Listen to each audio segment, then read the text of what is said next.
නූතන දෙමව්පියන්ට screen time කියන එක ඇත්තටම ලොකුම ඔළුවේ කැක්කුමක් වෙලා තියෙන්නේ. සමහර වෙලාවට හිතනවා ඇති අපේ දරුවා ෆෝන් එකට ඇබ්බැහි වෙලාද මේ මගේ වැරද්දක්ද කියලා. නමුත් ඇත්ත කතාව ඊට වඩා ටිකක් ගැඹුරුයි. මේකේ ප්‍රධාන චරිතය තමයි ඩෝපමින්.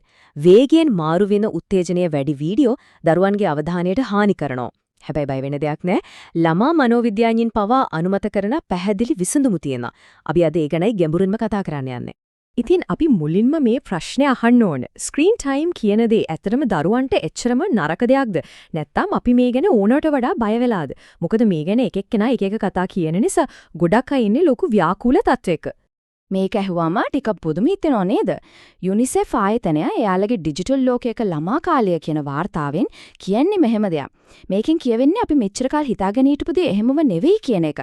එහෙනම් ප්‍රශ්නේ තියෙන්නේ ස්ක්‍රීන් ටයිම් වල නෙවෙයි නම් ඇත්තකම ප්‍රශ්නේ තියෙන්නේ කොතනද? හොඳයි. අපි මේ ගැටලුව කොටස් පහකින් කතා කරමු. මුලින්ම මේ උබතෝකෝටිකය. ඒ කියන්නේ ඇත්ත ප්‍රශ්නේ මොකක්ද කියලා තේරුම් ගමු. ඊට පස්සේ විසඳුමේ ප්‍රධාන කොටස් තුන ගැන, ඒ කියන්නේ ස්ක්‍රීන් ටයිම් අවම කරන එක, ඒකේ අවදානම අඩු කරන එක සහ අපි ආදර්ශමත් වෙන එක ගැන කතා කරමු. අන්තිමට අපේ නියම ඉලක්කය වෙන්න ඕන ඩිජිටල් පුරවැසිභාවය කියන්නේ මොකක්ද කියලාත් බලමු. හරි, අපි යමු පළවෙනි කොටසට. මෙතනදී අපි කොච්චර වෙලාවක්ද කියන සරල ප්‍රශ්නේ නැහට ගිහින් බලන්නයි යන්නේ.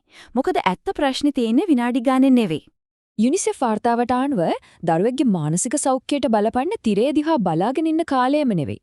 සැබෑ අවදානම් තියෙන්නේ සයිබර් හිරහැර වගේ දේවල් වල. නුසුදුසු අන්තර්ගතයන්ට නිරාවරණය වෙන එකේ. ඒ කියන්නේ වැදගත් වෙන්නේ දරුවා තිරය එක්ක කොච්චර වෙලාව හිටියද කියනවට වඩා ඒ වෙලාවේදී මොනවද බැලුවේ, ඒක බැලුවේ කොහොමද, ඒ හරහා ගොඩ නැගුණේ මොන වගේ සම්බන්ධතාවයන්ද කියන එකයි. දැන් අපි යමු විසඳුමේ පළවෙනි පියවරට. ඒ තමයි විශේෂයෙන්ම දරුවගේ ජීවිතයේ මුල්ම අවුරුදු ටිකේදී ස්ක්‍රීන් ටයිම් අවම කරන එක කොච්චර වැදගත්ද කියන එක. කැනේඩියානු ළමා රෝග විශේෂඥයන්ගේ සංගමය වගේ පිළිගත් ආයතන මේ ගැන හරිම පැහැදිලි මාර්ගෝපදේශ දීලා තියෙනවා. බලන්න, අවුරුදු 2කට අඩු දරුවන්ට සමහර විට දුරේ ඉන්න ආච්චිලා සියලා එක කරන වීඩියෝ කෝල් එකක් ඇරෙන්න වෙන කිසිම ස්ක්‍රීන් ටයිම් එකක් නිර්දේශ කරන්නෙම නැහැ. අවුරුදු 2-5 අතර දරුවන්ට නම් දවසකට උපරිම පැයක් එහෙම නැත්නම් ඊටත් අඩුවෙන් තමයි සුදුසු. මේ තියෙන්නේ අපි හොය හිටපු සරලම නීති ටික. ඉතින් ඇයි මේ මුල් කාලේ මෙච්චරටම වැදගත්? විද්‍යාවට අනුව මේකට කියන්නේ සංවේදී කාල පරිච්ඡේදයක් කියලා. මේ කාලෙදී දරුවගේ මොලේ හැරියත ස්පොන්ජ් එකක් වගේ පරිසරයෙන් ලැබෙන හැම දෙයක්ම උරා ගන්නවා.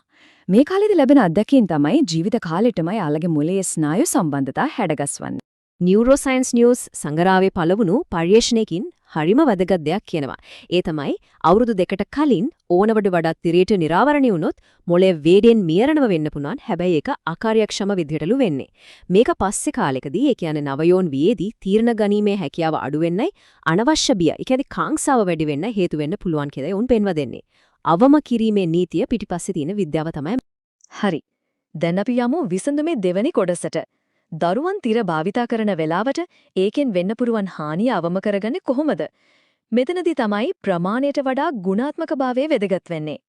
හිතලා බලන්න, සමහර ස්ක්‍රීන් ටයිම් ක්‍රියාකාරකම් තියෙනවා දරුවා නිකම්ම බලාගෙන ඉන්නව විතරයි කිසිම දෙයක් හිතන්නේ නැහැ. ඒත් තවත් ඒවා තියෙනවා දරුවාගේ මනසට වැඩ දෙන, හිතන්න පොළඹවන.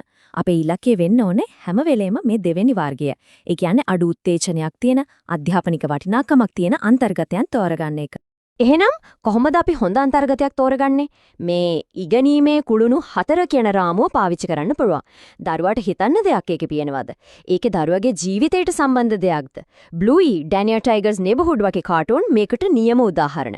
ඒවා දරුවන්ගේ හැඟීම් කළමනාකරණය, පෞල් සම්බන්ධතා වගේ දේවල් ගැන කතා කරනවා. අනවශ්‍ය ඇඩ්ස්, සද්දබද්ද වලින් අවධානය බින්දින්නේ නැති සරල අර්ථවත් දේවල් තෝරගන්න එක තමයි වැදගත්. මේ බලන්න මේ ස්ලයිඩ් එකෙන් යුනිසෙෆ් වාර්තාවේ මූලිකම අදහස හරියපුරට සාරාංශ කරනවා. අපේ අරමුණ වෙන්න ඕන සයිබර් හිරහැර වගේ අවදානම අවම කරලා අනිත් පැත්තෙන් ඩිජිටල් කුසලතා ඉගෙන ගන්න තියෙන අවස්ථා දරුවන්ට ලබා දෙන එක. මේ දෙක අතර සමබරතාවය හොයාගන්න එක තමයි වැදගත්ම දේ.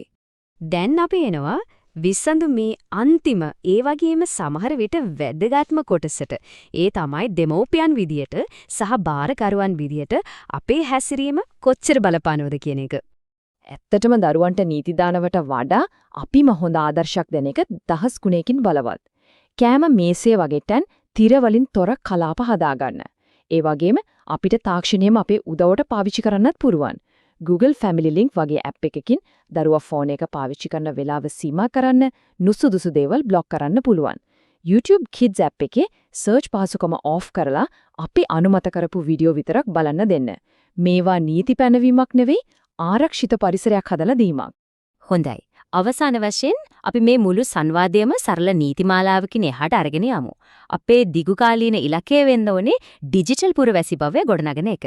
සරලවම කිව්වොත් ඒ කියන්නේ අපේ දරුවන්ට ඩිජිටල් ලෝකයේ තුල වගකීමෙන් ආරක්ෂාකාරීව සහ අනිත් අයට ගරු කරමින් හැසිරෙන්න උගන්වන එක. අපි කැමති උනත් නැතත් මේ යථාර්ථය පිළිගන්නම වෙනවා. තිර සහ ඩිජිටල් ලෝකය කියන්නේ අද ළමා කාලයේ අනිවාර්ය අංගයක් වෙලා ඉවරයි. ඉතින් අපේ කාර්යභාරය දරුවන්ව මේ ලෝකයෙන් ඈඩ් කරන එක නෙවෙයි මේකට හරියට සූදානම් කරන එක. ඉතින් අවසාන වශයෙන් අපි අපේම අහන්න ඕන ප්‍රශ්නේ මේකයි. අපිට ඕන කරන්නේ ඩිජිටල් ලෝකයේ අනතුරු වලින් යන්තම් බේරිලා ඉන්න දරුවෙක්වද? එහෙම නැත්නම් ඒ ලෝකයේ තුල නිර්මාණශීලීව වගකීමෙන් සහ විශ්වාසයෙන් යුතුව වැජඹෙන්න අවශ්‍ය කුසලතා තියෙන දරුවෙක්වද? සැබෑ අභියෝගය සහ අපේ ඉලක්කය වෙන්න ඕනේ අන්න ඒකයි.